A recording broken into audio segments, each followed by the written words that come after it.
Hello, नमस्कार प्यारे विद्यार्थियों, कैसे हैं आप? आशा और उम्मीद है कि आप बहुत ही बढ़िया, मस्त होंगे और होली की जो छुट्टियां आप लोगों के लिए चल रही है, उसमें आप आनंद कर रहे होंगे, होली के त्योहार का आप आनंद ले रहे होंगे।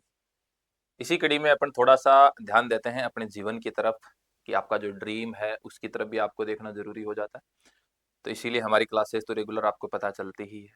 तो आइए जुड़िए और अपने मित्रगण हैं उनको हमारी क्लास को आप शेयर ज़रूर कीजिए। चैनल पे आप अगर नए हैं तो चैनल को आप सब्सक्राइब ज़रूर करें।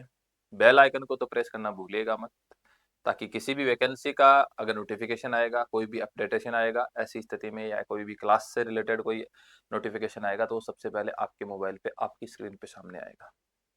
तो आइए और करते हैं अपन आज के इस सेशन को शुरू। जैसा कि मैंने आप लोगों को बताया था कि हम पढ़ रहे हैं यहाँ पे डिजीज वाला जो चैप्टर हमारा था, जो बीमारी वाला जो चैप्टर था, वो बीमारी वाले चैप्टर की हमारी 2 क्लासेस हो चुकी थी। बीमारियों से रिलेटेड हमने 2 क्लासेस यहाँ पे कर ली है। सेशन फर्स्ट और सेशन सेकंड हमारे कंप्लीट हो चुके थे। आज अपन चर्चा करेंगे सेशन थर्ड की, जिसमें हमारा आपको पता है कि हम लेके चलते हैं यहाँ पे एमसीक्यूज को। क्या लेके चलते हैं? मल्टीपल चॉइस जो क्वेश्चंस होते हैं, एमसीक्यूज का मतलब होता है मल्टीपल चॉइस क्वेश्चन। इन मल्टीपल चॉइस क्वेश्चंस को अपन यहाँ पे लेके चलते हैं और इनको अपन, इनके जो ऑप्शंस हैं चार ऑप्शंस की भी चर्चा करते हैं जहाँ पे जरूरत होती है, और ताकि हमें ज्यादा से ज्यादा यहाँ पे पढ़ने को और सीखने को मिले। तो जहां तक भी हमारी क्लास हुई थी उस क्लास को आगे आज अपन कंटिन्यू करते हैं। 17-18 सवाल हमारे हो चुके थे, उसको आगे अपन कंटिन्यू करते हैं। मैंने सेम फाइल को, डिट्टो फाइल थी, उसी को मैंने यहाँ पे ओपन किया है, तो हमें पता चलेगा भाई हमने कहाँ तक है जो सवाल किए थे। लास्ट क्लास से रिलेटेड मैं आपको अगर एक दो बात बताना चाहूँ तो मैं आपको एक तो ये बताना चाहूंगा यहाँ पे कि जो वायरल डिजीज की अगर अपन बात करें, तो मैंने वायरल डिजीज के बारे में आप लोगों को यहाँ पे एक ट्रिक के माध्यम से समझाया था कि कौन कौन सी जो बीमारियां हैं वो बैक्टीरियल इसमें वायरल में आएगा। तो आप लोगों को याद रखने के लिए मैंने बोला था कि क्या याद रखेंगे आप? रेखा से खसरा और रेबीज। जैसे र से रेबीज, ख से खसरा याद रखेंगे, है से हर्पिस, मैं से मेनिंजाइटिस याद रखेंगे, ही से हिपेटाइटिस याद रखेंगे, टे को आपको याद नहीं रखना, करके को नहीं याद रखना, पोलियो याद रखना, एड्स याद रखना, चेचक याद रखना, छोटी माता याद रखना, डेंगू याद रखना, गलसुआ याद रखना और इन्फ्लुएंजा याद रखना। इस तरीके से आपको मोटी-मोटी बीमारियां हैं जो आपको यहाँ पे याद रहेगी, जो वायरल डिजीज है उनको आपको एग्जामिनर क्या पूछेगा, सीधा सवाल पूछेगा कि निम्न में से कौन सी बीमारी वायरस से होती है और कौन सी बैक्टीरिया से होती है। तो मैंने वायरल वाली आपको एक बार यहाँ पे करवा दी। इसी के साथ अगर मैं आपसे चर्चा करूँ तो मैं आप लोगों को बीच में एक ट्रिक और बताई थी जिसका नाम था हमारा बैक्टीरियल डिजीज। और इस बैक्टीरियल डिजीज की भी हमने यहाँ पे चर्चा की थी, और चर्चा में मैंने आपको बताया था कि बैक्टीरियल डिजीज में आपकी जो ट्रिक है, वो ट्रिक आप लोगों की है पंडित का टिक्का नया है। ठीक है, तो इसमें आपको पंडित से प्लेग, डिप्थीरिया और तपेदिक याद रखना था, और टिक्का से आप लोगों को टिटनस और कुष्ठ रोग याद रखना था, न्यू से निमोनिया और है से हेजा, या अपने इसको एक नया नाम जैसे इंग्लिश में बोलते हैं कोलेरा भी आपको एग्जामिनर दे सकता है। कोलेरा भी आपको यहाँ पे देखने को है जो मेरे भाई मिल सकता है। ठीक है, इसके अलावा कुछ ऐसी और भी बीमारियां थी जो इस ट्रिक के अंदर नहीं आती थी, जिनमें अपन ने एक नाम लिखा था ट्रेकोमा, जो एग्जामिनर बहुत बार एग्जाम में दे चुका है और आपको भी देखने को मिल जाएगा। एक टाइफाइड का भी ऑप्शन मिलता है कई बार जिसमें नहीं आया था, एक सुजाक या गोनेरिया और एक सिप्लिस, और इन दोनों को मैंने बोला था कि दोनों एसटीडी बीमारी है, एसटीडी सेक्सुअल ट्रांसमिटेड डिजीज, जिसको हिंदी में अपन बोलते हैं लैंगिक संसर्ग रोग, लैंगिक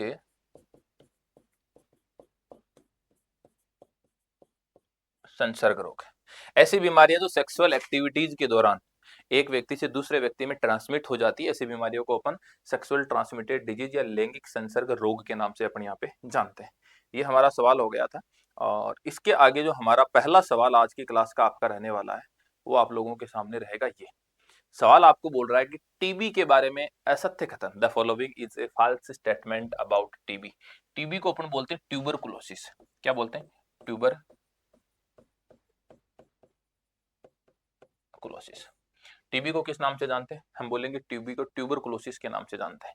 अब टीबी से रिलेटेड मैंने आपको पहले भी बताया था, और आज फिर आपके सामने एक सवाल आया है। अब आप बताइए इनमें से कौन सी बीमारी, कौन सा ऑप्शन यहाँ पे असत्य है? जल्दी बताइए।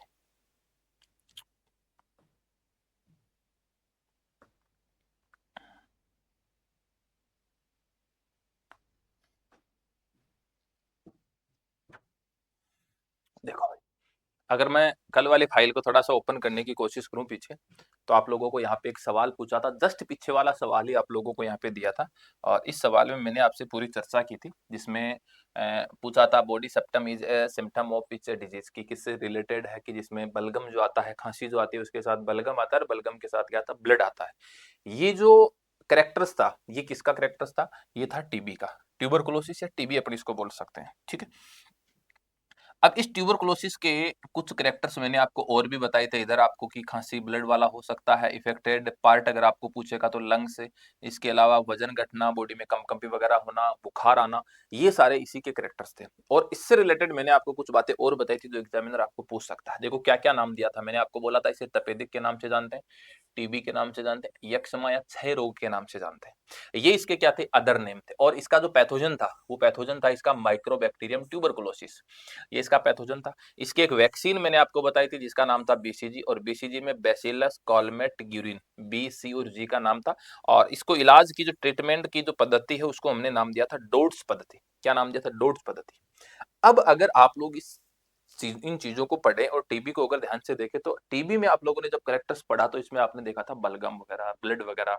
अब ये बलगम ब्लड मक्खी के माध्यम से हमारी बॉडी में या मीडिएटर और भी हो चीजें हो सकती है जिनके माध्यम से हमारी बॉडी तक अगर ये चला जाए, तो ऐसी स्थिति में हमें भी क्या हो सकता है, टीबी हो सकती है। टीबी वाले व्यक्ति से दूसरे व्यक्ति तक टीबी का पहुंचना एक आसान प्रक्रिया है।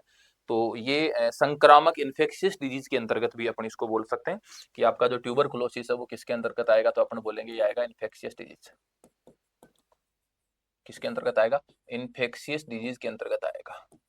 संक्रामक बीमारी होती है एक, कैसी बीमारी होती है, संक्रामक बीमारी होती है। और ऐसा ही सवाल शायद इसमें दे भी रखा है। देखो पहला ऑप्शन दे रखा है, dots is a treatment of method, कि डोट्स जो पद्धति है वो एक पद्धति है जो इसके इलाज के लिए, ट्रीटमेंट के लिए काम में लिया जाता है, जो बिल्कुल करेक्ट है। यहाँ पे इसको हमें छेड़ना भी नहीं है, जबकि हमें पूछा फॉल्स स्टेटमेंट, ठीक है। A persistence cough is a symptom, लगातार खांसी इसका लक्षण है, और खांसी के साथ सिम्टम भी जो बलगम है वो भी इसके साथ आएगा। It is a non infectious disease, ये बिल्कुल यहाँ पे इनकरेक्ट स्टेटमेंट है, जो सवाल के लिए करेक्ट होने वाला है। क्यों, क्योंकि मैंने आपको बोला है कि जो टीबी है वो किस प्रकार की बीमारी है, संक्रामक बीमारी है। कैसी बीमारी है, अपन बोलेंगे ये संक्रामक बीमारी है। It is a caused by bacteria, bacteria के कारण होता है, मैंने आपको ट्रिक में भी बताया था, और ऐसे भी मैंने आपको बता दिया कि ये बैक्टीरिया जीवाणु के कारण होने वाली बीमारी है। अगला सवाल आपको बोल रहा है सिफिलिस क्या है, सिफिलिस बताओ, सिफिलिस क्या है।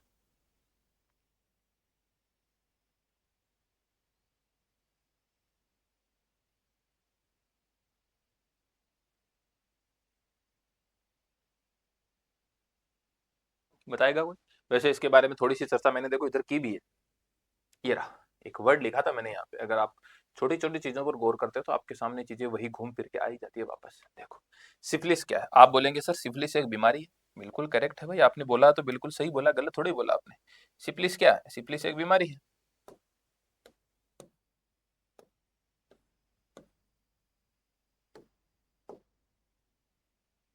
आ जाओ, नए पेन से ट्राई करने की कोशिश कर रहे हैं भाई। देखो सिफिलिस क्या है, तो आप बोलेंगे सिफिलिस एक डिजीज है। सिफिलिस क्या, एक बीमारी है। कोई दिक्कत है क्या, नहीं सर कोई दिक्कत नहीं, बीमारी है। अब बीमारी है कौन सी, तो मैं बोलूंगा जीवाणु जनित बीमारी है, जीवाणु जनित,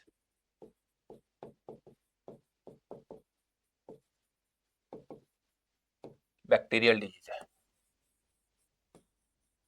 कैसी डिजीज है, हम बोलेंगे ये बैक्टीरियल डिजीज है। सिफिलिस कैसी डिजीज है, बैक्टीरियल डिजीज है। बहुत अच्छी बात है। याद क्या रखना है, याद रखने वाली जो बात आप लोगों के सामने है, सिफिलिस से पहला तो आपका यही बनता है कि सिफिलिस कैसी बीमारी है, बैक्टीरिया से। अब बैक्टीरिया कौन सा है, या अपन इसका बोलेंगे पैथोजन कौन सा है, पैथोजन। आप बोलेंगे इसका पैथोजन है ट्रिपोनेमा पैलिडम, ट्रिपोनेमा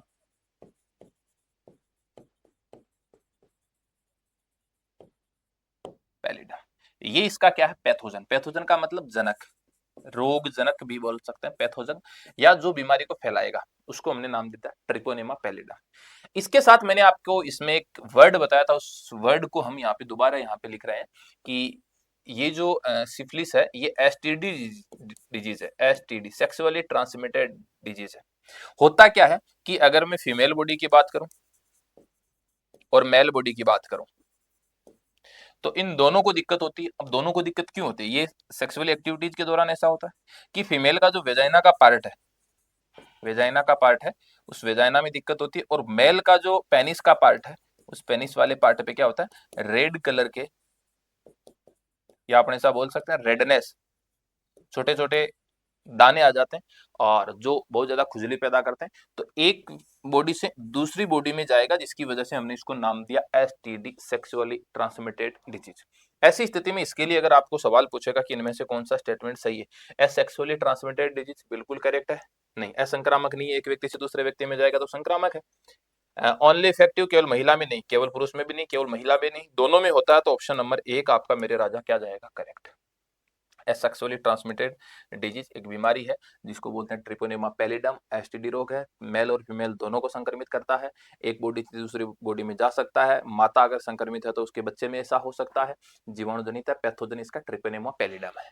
इतनी बात आप लोगों को यहाँ से याद रखनी है। अगला सवाल आप लोगों के लिए है कि the causative agent of whooping cough is, कि काली खांसी का रोग कारक क्या है? Treponema pallidum, Bordetella pertussis, rhino virus या इन्फ्लुएंजा वायरस? बताइए। अच्छा सवाल आप लोगों को यहाँ पे अब की बार देखने को मिला है कि काली खांसी का रोगजनक क्या है।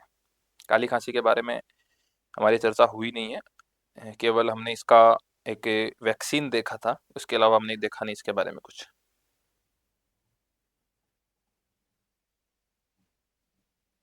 बताओ।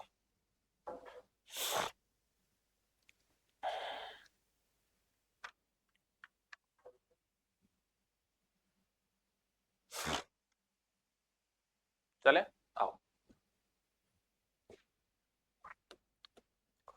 वुफिंग कफ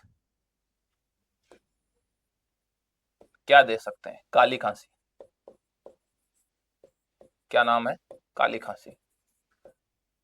क्या नाम है? कुकर खांसी। क्या नाम है? कुत्ता खांसी। क्यों नाम दे दिए सारे, इतने सारे? हमें याद रखने के लिए तो दिए गए। लगातार खांसी आती है ना, लगातार, लगातार खांसी आना, लगातार खांसी, ये इसका एक बढ़िया कैरेक्टर्स बोल सकते हैं, बढ़िया इसका एक लक्षण बोल सकते हैं कि लगातार अगर खांसी आती है तो ऐसी स्थिति में इसके कुछ नाम है, काली खांसी, कोकर खांसी, कुत्ता खांसी, वुफिंग कफ के नाम से अपन इसको जानते हैं। और इसका जो पैथोजन होता है, वो पैथोजन है इसका ये, इसका जो पैथोजन है वो है ट्रिपोनेमा पैलिडम। पीछे लिखा भी था मैंने, ट्रिपोनेमा पैलिडम। शायद यहाँ पे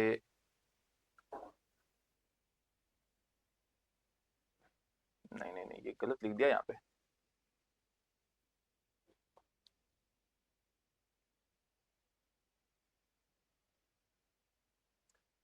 यहाँ पे तो मेरे को सही लिखा, हमने गलत कहाँ लिख दिया? ये काली खांसी, पैथोजन चिन्ह गलत लगा दिया हमने।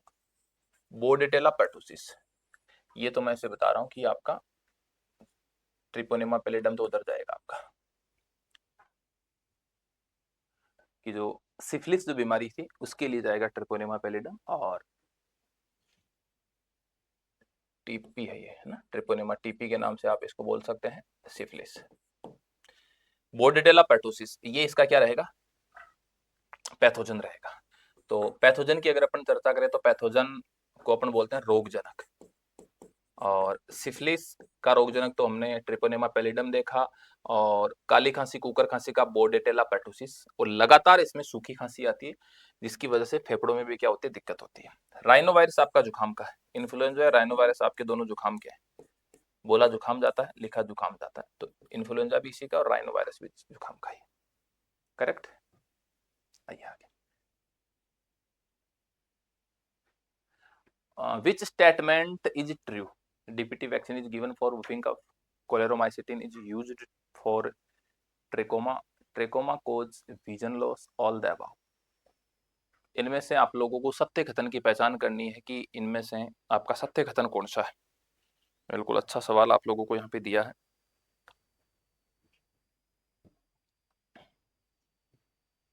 कुकर खांसी।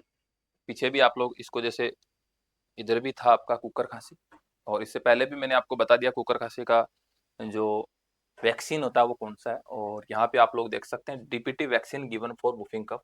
डीपीटी में मैंने आपको तीनों का वर्ड का अर्थ मैंने बता दिया, डीपीटी का मतलब क्या होता है फिर बता देता हूँ एक बार, लास्ट क्लास में बताया था। इसका मतलब होता है डिप्थीरिया। डिप्थीरिया जो बीमारी होती है उसके अंदर इसका टीका लगता है।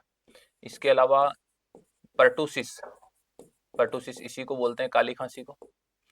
और टी का मतलब यहाँ पे मेरे राजा आपको याद रखना टिटनेस। तो पर्टूसिस का मतलब होता है काली खांसी या कुकर खांसी। तो काली खांसी कुकर खांसी में कौन सा टीका लगेगा, आप बोलेंगे डीपीटी का टीका। किसका टीका लगेगा, आपको याद रखना डीपीटी का टीका लगता है। किसका, डीपीटी का टीका लगता है। तो डीपीटी का टीका इनमें लगेगा। तो इसका मतलब ऑप्शन नंबर 1 तो आपका मेरे भाई करेक्ट है। दूसरा बोल रहा है Chloromycetin is used for trachoma. Trachoma में क्लोरोमाइसिटिन का प्रयोग किया जाता है। भाई ट्रेकोमा एक बीमारी है, किसके कारण होती है, आप बोलेंगे बैक्टीरिया के कारण होती है।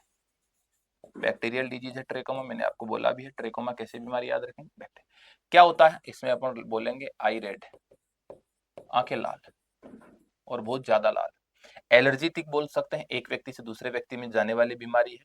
अगर ट्रेकोमा बीमारी है और जीवाणु की वजह से ऐसा हो रखा है, आंखों में रेडनेस है, तो आंखों से निकलने वाला पानी अगर किसी हाथ के लगे किसी दूसरे की आंख के लगा, तो ऐसी स्थिति में उसको भी क्या हो सकता है, ट्रेकोमा हो सकता है। तो आंखों में रेडनेस आती है और इसके इलाज के लिए अपन क्लोरोमाइसिटिन दवा का यूज करते हैं। ये यहाँ पे एक दवा का नाम लिख दिया।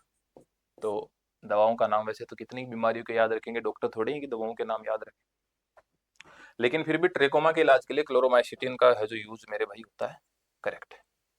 फिर बोल रहा ट्रेकोमा कोज विजन लॉस। ट्रेकोमा दृष्टि कमजोर हो जाती है, बिल्कुल करेक्ट है। लगातार ट्रेकोमा अगर होता है तो ऐसी स्थिति में कोज विजन लॉस हो जाएगा, करेक्ट है। अगर तीनों करेक्ट हो तो ऑप्शन नंबर 4 भी मेरे भाई क्या जाएगा, correct. All of the above बिल्कुल करेक्ट। तीनों स्टेटमेंट आपके यहाँ पे क्या जाएंगे, करेक्ट जाएंगे।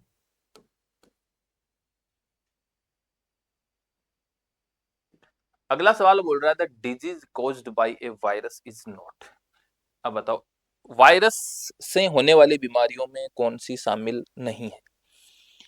चेचक आपको दे रखा है, स्मॉल पॉक्स, मीजल्स, खसरा दे रखा है, न्यूमोनिया दे रखा है, या मम्प्स गलसुआ दे रखा है।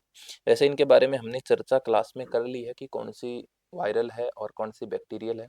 हर बीमारी के बारे में हमने चर्चा कर ली है। बारी अब आपकी है कि आप इसका आंसर किस तरीके से देने की कोशिश करते हैं। बताओ, स्मॉल पॉक्स, मीजल्स, न्यूमोनिया या मम्प्स।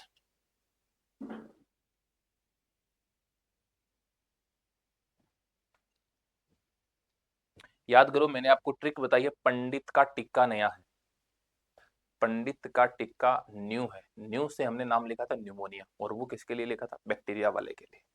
इसका मतलब न्यूमोनिया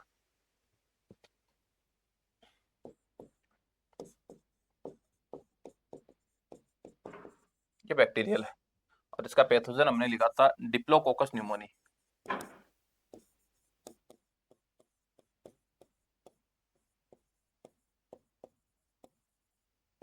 डिप्लोकोकस न्यूमोनी। इसके अलावा मम्स या गलसुआ मैंने आपको बोला था कि आपकी पैरोटिड में होता है। किसमें होता है, पैरोटिड ग्लैंड में इन्फेक्शन। पैरोटिड ग्लैंड में अगर इन्फेक्शन हो तो ऐसी स्थिति को अपन बोलते हैं मम्स या गलसुआ। आजकल नहीं होता है, पुराने जमाने में मम्स या गलसुआ बहुत होता था। टिक्का लग रखा है, खसरे का टिक्का लगता है सीधा, मिजल्स का टिक्का लगता है।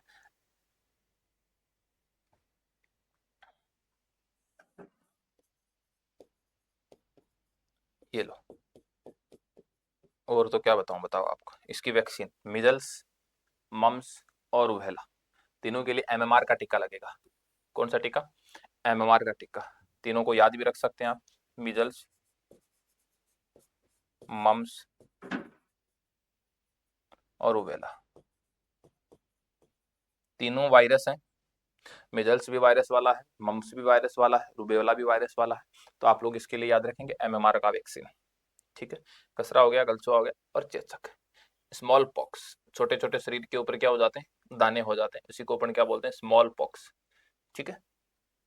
अगला सवाल, variola virus is the causative agent of कि वेरियोला वायरस किसका रोगजनक है? स्मॉल पॉक्स का, रेबीज, इन्फ्लुएंजा या इनमें से कोई नहीं?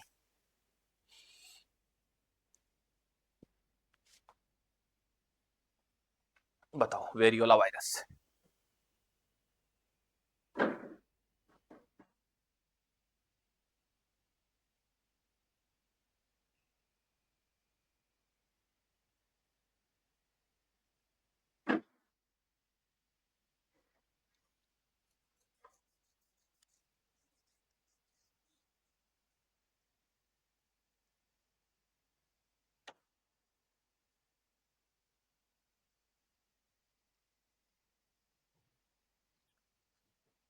नहीं, देखो, चाहे तो आप स्मॉल पॉक्स बोल दो, चाहे चेचक बोल दो, चाहे आप इसको शीतला माता बोल दो, चाहे आप इसको बड़ी माता बोल दो। छोटी माता होता है चिकन पॉक्स, एक वर्ड और होता है, इसको बोलते हैं छोटी माता, इसको बोलते हैं चिकन पॉक्स, चिकन पॉक्स। और ये होता है वेरियोला जोस्टर, वेरियोला जोस्टर। और ये जो स्मॉल पॉक्स होता है, ये होता है वेरियोला वायरस सीधा। दोनों याद रखना। इनके नाम, रेबीज आपको पता है, रेबीज का रेहब्डो वायरस, रेहब्डो वायरस। और इन्फ्लुएंजा का मैंने आपको बता भी दिया, राइनो वायरस, ये होता है। तो ऑप्शन नंबर 1 आपका वेरियोला वायरस, स्मॉल पॉक्स, चेचक, शीतला माता, बड़ी माता के लिए, छोटी माता चिकन पॉक्स के लिए वेरियोला जोस्टर। गलसुआ रोग का रोगजनक, रूबेला, वेरिसेला या रेहब्डो या नन ऑफ दीज? 24 नंबर का क्वेश्चन आप लोगों को कुछ पूछ रहा है, बताइए। गलसुआ रोग का रोग कारक, गलसुआ रोग। चले देखो, गलसुआ के बारे में हमने काफी चर्चा कर ली है वैसे। गलसुआ, मम्स, पैरोटिड ग्लैंड और पैरामिक्सो वायरस। क्या याद रखेंगे? पैरामिक्सो वायरस, इसका पैथोजन।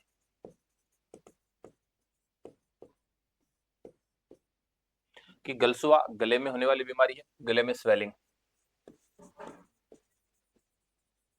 स्वेलिंग इन थ्रोट, गले में सूजन। अब गले में सूजन तो गलगंड में भी आता है, नोट है गलगंड, नोट है।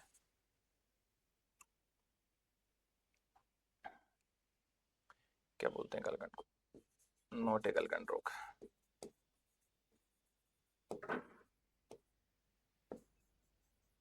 इसमें भी स्वेलिंग आती है, इसमें गला लटक जाता है, इसमें गला लटकेगा नहीं, नॉर्मल सूजन आती है यहाँ पे दोनों तरफ। ठीक है, तो हमने लिख दिया गले में सूजन, पैरामिक्सो वायरस है क्या ऑप्शन में? रूबेला है, वेरियोला है, रेहब्डो है? नहीं। ऑप्शन नंबर डी दे रखा आपको, नन ऑफ दीज दे रखा, तो नन ऑफ दीज वाला भी क्या जाएगा आपका करेक्ट? क्यों जाएगा? क्यों आपको पता है कि इसका आंसर क्या जाएगा? पैरामिक्सो वायरस जाएगा। रेहब्डो रेबीज के लिए है, या आपका रूबेला वायरस इसके लिए, छोटी माता बड़ी माता दोनों के दे रखे हैं, तो ये गलत हो जाएगा। अगला, what is a water borne disease? जल भित्ति रोग, टिटनेस, रेबीज, पोलियो, ट्रेकोमा। अच्छा सवाल आप लोगों के सामने है, चारों में से बताइए ऑप्शन कौन सा जाएगा?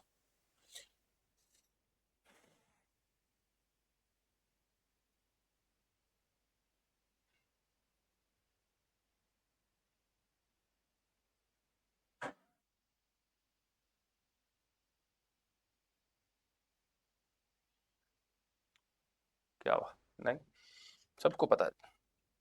वाटर बोर्न डिजीज, जल भित्ति रोग किसे बोलते हैं? सुनना मेरी बात को ध्यान से। जल भित्ति, यहाँ पे एक नाम आया है जल भित्ति, या आप इसको बोलेंगे rabies. Option number B. Option number B आपको क्या बोलता है? ऑप्शन नंबर बी बोलता है कि ऑप्शन नंबर बी का जो पैथोजन है, वो पैथोजन मैंने आपको पहले भी बता दिया, फिर बता देता हूँ। इसका पैथोजन होता है रेबिडो वायरस। क्या बोलेंगे? इसका पैथोजन होता है रेबिडो वायरस। रेबीज होता क्या?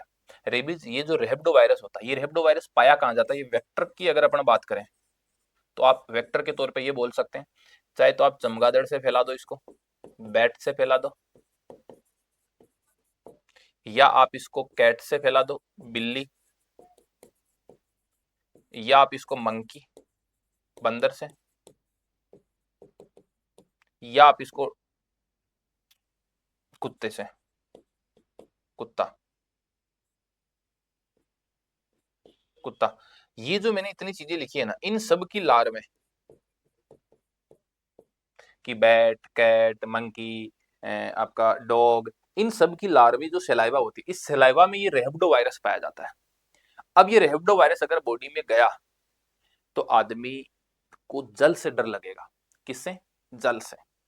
ये वायरस जाते ही बीमारी कौन सी हो गई? हमने बोल दिया रेबीज। कौन सी बीमारी से ग्रसित है? रेबीज। ठीक है, इस रेबीज को नाम दे दिया, जल से डरने की वजह से इसको नाम दे दिया जल बित्थी रोग। जल बित्थी। दूसरा, फोबिया है, एक प्रकार का डर है। तो फोबिया किससे है? जल से। जल को क्या बोलते हैं? हाइड्रो। तो इस वर्ड को ध्यान में रखना, इसे हाइड्रोफोबिया भी कहा जाता है। जल से डरता है अगर कोई व्यक्ति तो उसको बोलते हैं हाइड्रोफोबिया। इंपॉर्टेंट सवाल बनता है भाई आपका यहाँ से, कि हाइड्रोफोबिया वाली बीमारी कौन सी है जिसमें व्यक्ति को जल से डर लगता है। तो अगर किसी व्यक्ति को रेबीज हुआ है, अगर किसी व्यक्ति को रेबीज हुआ है रेबिडो वायरस के कारण, तो ऐसी स्थिति में उस बीमारी को अपन रेबिडो वायरस, सॉरी ये जल बित्थी रोग, हाइड्रोफोबिया के नाम से अपन इसको जो यहाँ पे जान सकते हैं। समझ गए? टिटनेस बता रखा है, पोलियो बता रखा है, ट्रेकोमा बता रखा है। टिटनेस का शायद रोगजनक नहीं बताया आपको, आगे आ जाएगा टिटनेस। क्लोस्ट्रीडियम टिटेनी लिखूं यहीं पे? चलो लिख देता हूँ, बाकी तो सबका बता दिया, टिटनेस का नहीं बताया, 2 बार बता देते हैं, याद हो जाएगा। आप याद रखेंगे क्लोस्ट्रीडियम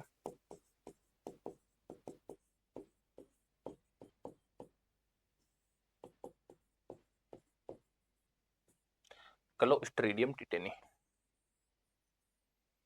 ये टिटनेस वाला। क्लियर? आगे आइए। आगे का भैया आपको सवाल बोला था, false statement regarding polio. Polio के संदर्भ में, it's occurs only newborn, it is mainly spread through essential secretion, it is a vaccine of discovered by John Salk, all statement are true। बताओ, आप लोगों को पोलियो बीमारी के बारे में पूछा भैया, बताओ पोलियो बीमारी के बारे में आप लोगों को यहाँ पे सही स्टेटमेंट के बारे में आप लोगों को बताना है कि पोलियो के बारे में सही कथन यहाँ पे मेरे राजा कौन सा है। पोलियो के बारे में वैसे तो मैंने आपको बता रखा कि पोलियो किसकी वजह से होता है, वायरस का नाम तो सेम ही रहने वाला, चर्चा हमने इसकी कर रखी है पहले। एक पीलिया होता है, एक पोलियो होता है। यहाँ पे पीलिया की बात नहीं की जा रही, यहाँ पे पोलियो की बात की जा रही है।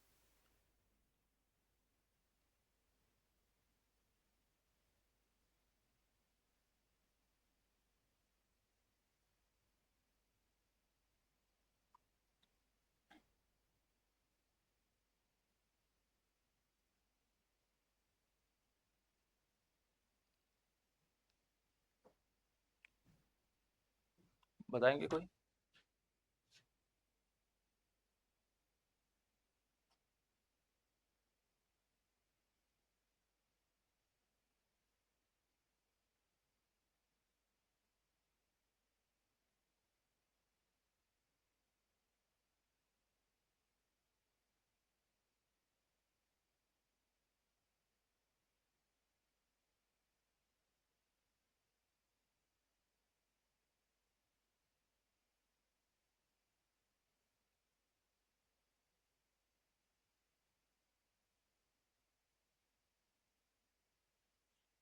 चलो चले, आओ भैया देखो, पोलियो बीमारी। पोलियो बीमारी के लिए आप पोलियो वायरस ही याद रखेंगे। पोलियो की जो बीमारी होती है, पीलिया नहीं है, पीलिया अलग होता है।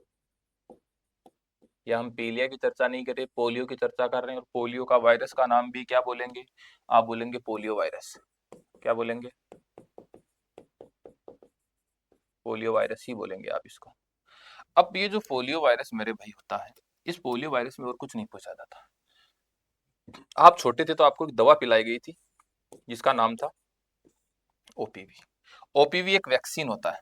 ओपीवी क्या होता है? ओपीवी होता है एक वैक्सीन जिसका नाम पहले एमपीवी था, उसके बाद में इसको ओपीवी बनाया गया, जिसको बोलते हैं ओरल पोलियो वैक्सीन। ओरल का मतलब मुख गुहा के माध्यम से प्रवेश करवाई जाने वाली वैक्सीन। वैक्सीन को बोलते हैं टीका। ओरल पोलियो वैक्सीन लगभग लगभग 1955 की बात है ये। कब की? 1955 की बात है। पोलियो की दवा ओरल के माध्यम से, मुख के माध्यम से, इंजेक्शन के माध्यम से, दोनों के माध्यम से पिलाई जाती। हम छोटे थे तो हम सब ने पी है 2 बूंद जिंदगी की। पोलियो बीमारी में होता क्या कि हाथ पैर छोटे रह जाते हैं, टेढ़े मेढ़े हो जाते हैं, बरोबर बच्चा चल नहीं पाता है। लेकिन जरूरी नहीं कि ये न्यू बॉर्न बेबी में ही हो, हर किसी व्यक्ति में हो सकता है। इसका मतलब जो फॉल्स है वो केवल और केवल वन वाला ही जोकर से ओनली ट्रीटमेंट नहीं। न्यूबॉर्न प्लस आप लोग याद रखेंगे एडल्ट को भी हो सकता है। किसको हो सकता है? एडल्ट को भी हो सकता है, नए बच्चों, जन्म लेने वाले बच्चों की भी हो सकता है। और एडल्ट जो वयस्क व्यक्ति होते हैं उनको भी क्या हो सकता है? उनको भी आपका पोलियो हो सकता है। ठीक है। यह मुख्यतः आंतरिक स्राव से फैलता है, बिल्कुल इंटेंशियल सिक्रेशन से फैलेगा।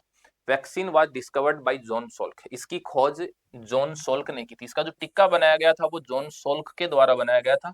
इसके अलावा आप लोग एक आदमी और है जिसको आप बोल सकते हैं सेबिन। सेबिन भी आप लोग याद रखिएगा। तो जॉन सोल्क और सेबिन, लेकिन पहले इसकी खोज किसने की थी? जॉन सोल्क ने। सोल्क ने इसकी खोज की थी और नाम इसको किसने दिया था? सेबिन ने। तो आपको दोनों चीज याद रखनी है, जॉन सोल्क भी याद रखना है और सेबिन ने भी याद रखना है। पहले इसका नाम था एमपीवी। एमपीवी जो नाम था वो जॉन सोल्क ने दिया था, सेबिन ने इसे नाम दे दिया ओपीवी। और आज ओपीवी ही चलता है, ओरल पोलियो वैक्सीन। वैसे आज से 2-3 साल पहले के डाटा की अगर बात करें तो ये बोला गया था कि 2025 तक भारत को पोलियो से मुक्त किया जाएगा। मुक्त, किसी भी बीमारी से मुक्त होने का मतलब क्या? किसी भी बीमारी से मुक्त होने का मतलब है कि किसी एक एरिया में, जैसे मान लो कि मैंने एक एरिया लिया, ये राजस्थान मैंने मान लो यहाँ पे लिया, और इस राजस्थान में अगर कोई बीमारी 3 साल तक, कितने साल तक? 3 साल तक उसका कोई पेशेंट सामने नहीं आता, तो ऐसी बीमारी, ऐसी स्थिति में इसको अपन क्या कर देते हैं? मुक्त कर देते हैं। तो ये एक 2025 तक था, लेकिन अभी तक इसके कोई डाटा आए नहीं है, तो अपन कह नहीं सकते भाई मुक्त हुआ या नहीं हुआ। लेकिन सवाल आपके लिए जरूर एग्जाम में है जो बनते हैं। ठीक है। अगला सवाल बोल रहा है कि identify the true statement from the following. Platelets decrease in dengue swine flu is caused by H. H है ना ये? नहीं, देखो 2 वायरस होते हैं। सवाल पूरा नहीं है इसलिए मैं आपको इस पे टाइम खराब नहीं करूंगा, मैं सीधा बता देता हूँ। सवाल सही भी हो सकता है, गलत भी हो सकता है। देखो, हमने एक चर्चा की थी डेंगू की, जिसमें ये हमारा ब्लड होता है और ब्लड के 3 पार्ट होते हैं। कितने पार्ट होते हैं? ब्लड के होते हैं 3 पार्ट। कौन कौन से 3 पार्ट होते हैं? एक तो ब्लड का होता है आरबीसी, एक होता है ब्लड का डब्ल्यूबीसी, एक होता है ब्लड का प्लेटलेट्स। ये प्लेटलेट से रिलेटेड डेंगू है। कि इस डेंगू में होता क्या? प्लेटलेट्स होता है डिक्रीज। प्लेटलेट्स क्या हो जाता है? डिक्रीज। प्लेटलेट्स हो जाता है मेरे भाई यहाँ पे कम। तो अगर अपन डेंगू की बात करें तो डेंगू में प्लेटलेट्स की क्या आ जाती है? कमी हो जाती है। और कम होने की वजह से होता क्या है कि ब्लड का फ्लो ज्यादा होगा। फ्लो क्या होगा? ज्यादा। और फ्लो ज्यादा होने की वजह से बॉडी की जो वेसल्स है, नलिकाएं हैं, वो क्या हो जाती है? ब्रेक हो जाती है, टूट जाती है। तो आप क्या बोलेंगे? अगर बॉडी के अंदर प्लेटलेट्स कम हुआ, किसकी वजह से? डेंगू की वजह से। डेंगू किसकी वजह से फैलता है? मादा एनाफ्लीज।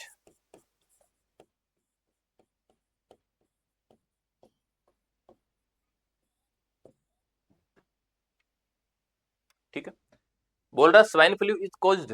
देखो, swine flu, bird flu, 2 word आप लोगों को याद रखने, दोनों वायरस वाले होते हैं। 2 वायरस से रिलेटेड आपको बीमारी बता देता हूँ, आप लोगों को याद रखना है और अच्छे से याद रखना है। ऐसा नहीं कि आपने इनको ऐसे ही, पीछे हमने इनकी चर्चा नहीं की है, अब आया सामने तो अब इनकी चर्चा कर रहा है। एक वर्ड होता है जिसको बोलते हैं बर्ड फ्लू। बीमारी नंबर 1 आपको बोलती है बर्ड फ्लू के बारे में, और बीमारी नंबर 2 आपको बोलती है स्वाइन फ्लू के बारे में। स्वाइन फ्लू, 2 बीमारियां आप लोगों को याद रखनी है। सबसे पहले आपको इनको, इनके वायरस याद रखने।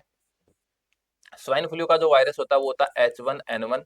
बर्ड फ्लू का जो वायरस होता है वो होता है H5N1।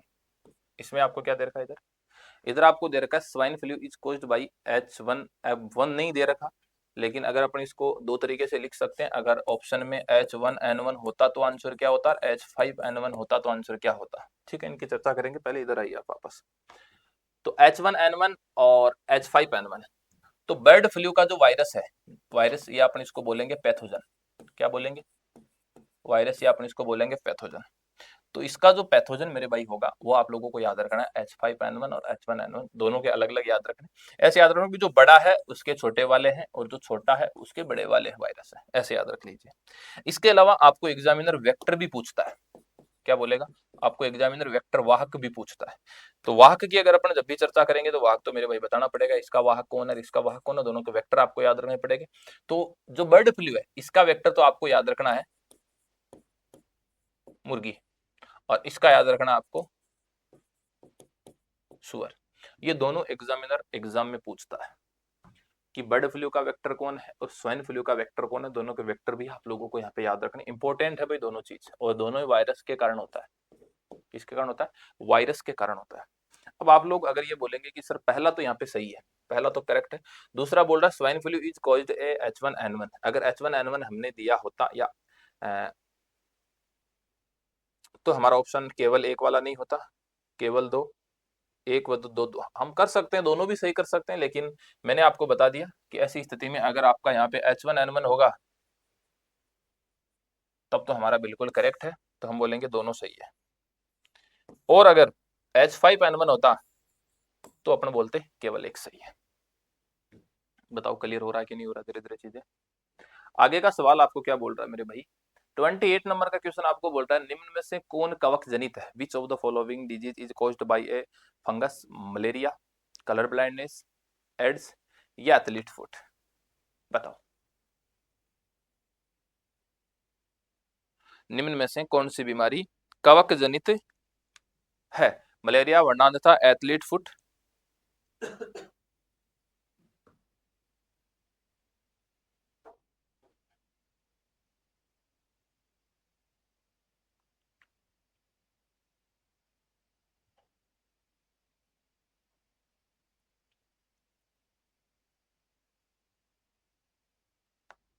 चले आओ, देखो ऑप्शन एक मलेरिया नहीं होगा, मलेरिया किसके कारण होता है, ये होता है प्रोटोजोआ के कारण, किसके कारण, प्रोटोजोआ के कारण। कलर ब्लाइंडनेस की अगर अपन बात करेंगे तो ये कलर ब्लाइंडनेस होता है, ये आपका एक प्रकार का ऐसा बोल सकते हैं अपन जेनेटिक डिजीज है, बताऊंगा सारी बात, जेनेटिक डिजीज। अगर मैं बात करूं एड्स की, ये वायरस के कारण, और एथलीट फुट तो ये आप बोल सकते हैं कवक के कारण, फंगस के कारण। और कौन सी फंगस, आप बोलेंगे ट्राइकोफाइटोन,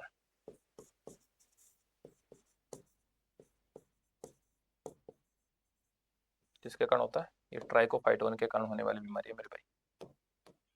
तो पहला वर्ड आपको मलेरिया, मलेरिया प्रोटोजोआ के कारण होता है, किसके कारण होता है, मलेरिया प्रोटोजोआ के कारण। कौन से प्रोटोजोआ के कारण, आप बोलेंगे प्लाज्मोडियम,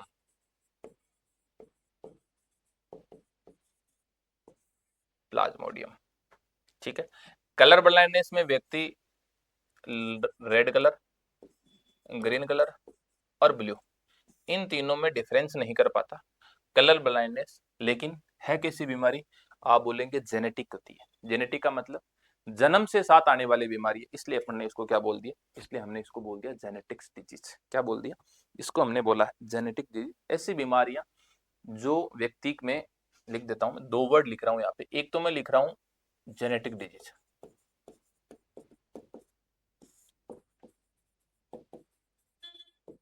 एक लिख रहा हूं मैं बाय बर्थ। बाय बर्थ को बोलते हैं जन्मजात, और जेनेटिक को बोलते हैं आनुवांशिक। क्या बोलते हैं, आनुवांशिक रोग। सुनना दोनों को ध्यान से, अगर मैं बोलूं आनुवांशिक जेनेटिक डिजीज, आनुवांशिक रोग जो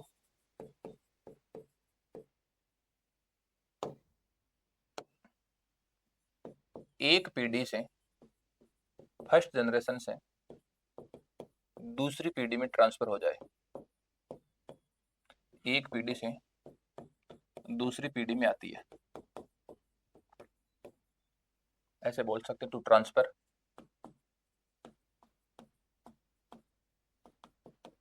फर्स्ट जनरेशन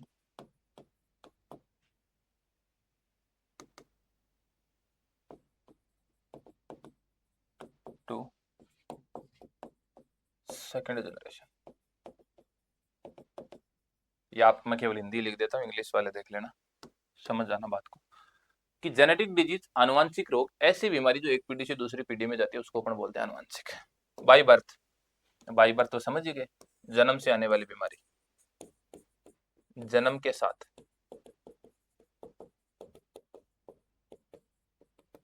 जन्म के साथ आती है। अब मेरे को आज बताओ, आनुवंशिक भी तो जन्म के साथ ही आती है।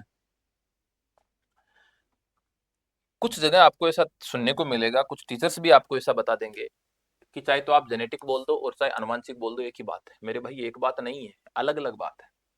मैंने बोला एक बीमारी ऐसी जो जन्म से साथ आई है, मैंने जैसे अभी मैंने आपको बोला पीछे पोलियो, पोलियो जन्मजात बच्चों में हो सकती है, जन्म से साथ आई है। या इससे पहले मैंने आपको जैसे बोला था, पोलियो को छोड़ो, इससे पहले मैंने आपको सिफिलिस बोला था, सिफिलिस, गोनेरिया, गोनेरिया अच्छा रहेगा, गोनेरिया में आप ज्यादा समझेंगे। गोनेरिया महिलाओं में होने वाली बीमारी है,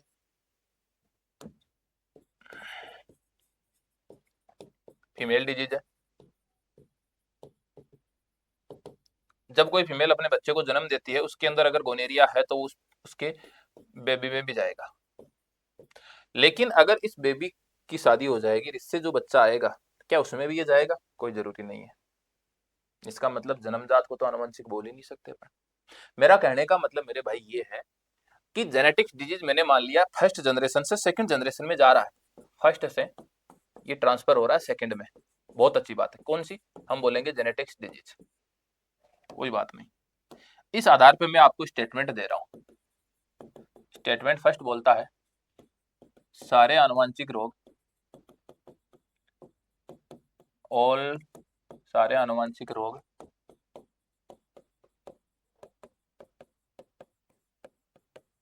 जन्मजात होते हैं, सारे आनुवंशिक रोग जन्मजात होते हैं। ऑल जेनेटिक डिजीज आर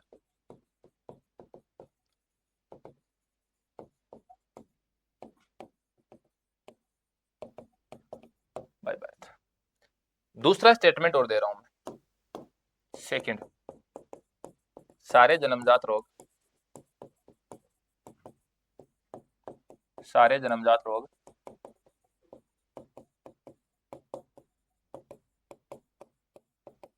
आनुवंशिक होते हैं। इसको आप बना लेना, ठीक है।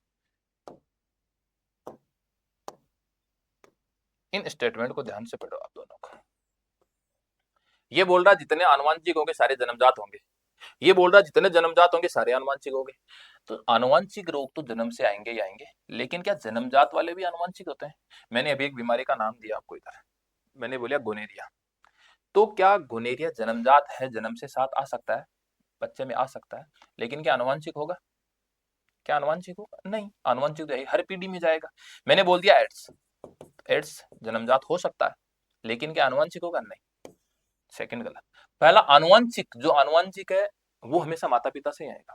कहने का मतलब है कि जेनेटिकली जो डिजीज होते हैं वो जन्म से साथ आएगा और आने के बाद वो आगे वाली पीढ़ी में भी जाएगा, तब हमने उनको क्या बोला? जेनेटिक। अब जेनेटिक आएगा तो जन्म से ही, ऐसा थोड़ी भाई जेनेटिक डिजीज बच्चा पैदा होने के साल, 2 साल, 3 साल, महीने, 2 महीने, 5 महीने बाद बॉडी के अंदर आएगा।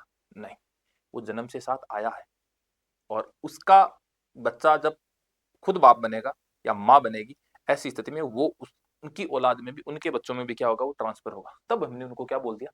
आनुवंशिक। तो सारे आनुवंशिक जन्मजात होते हैं, लेकिन सारे जन्मजात आनुवंशिक नहीं होते। तो दोनों को अपन एक नाम नहीं दे सकते कि जो आनुवंशिक होते हैं वही आपके जन्मजात होते हैं, तो जन्मजात होते हैं वही आपके आनुवंशिक होते हैं, ऐसा मेरे भाई अपन नहीं कह सकते। क्लियर? तो इधर आपको क्या बोल रहा था, ये मैंने आपको बताई दोनों चीजें। तो समझ गया आप किधर की बात कर रहे थे, इसकी बात कर रहे थे, ठीक है। फिर हमारे सामने आ रहा एड्स, इसका आंसर तो क्या जाएगा, इसका आंसर तो जाएगा आपका फॉलोइंग डिजीज, कवक वाला आपका जाएगा athlete foot, option number D, Trichophyton के कारण होने वाली बीमारी, ऑप्शन नंबर डी करेक्ट जाएगा ना। एड्स भी आपका एक वायरस वाली बीमारी है। एड्स क्या है, एड्स भी आपकी एक वायरस वाली बीमारी, किसके, वायरस, इसके बारे में अपन करेंगे आगे की क्लास में चर्चा करेंगे, ठीक है मेरे भाई, इसको अपन यहीं पढ़ेंगे।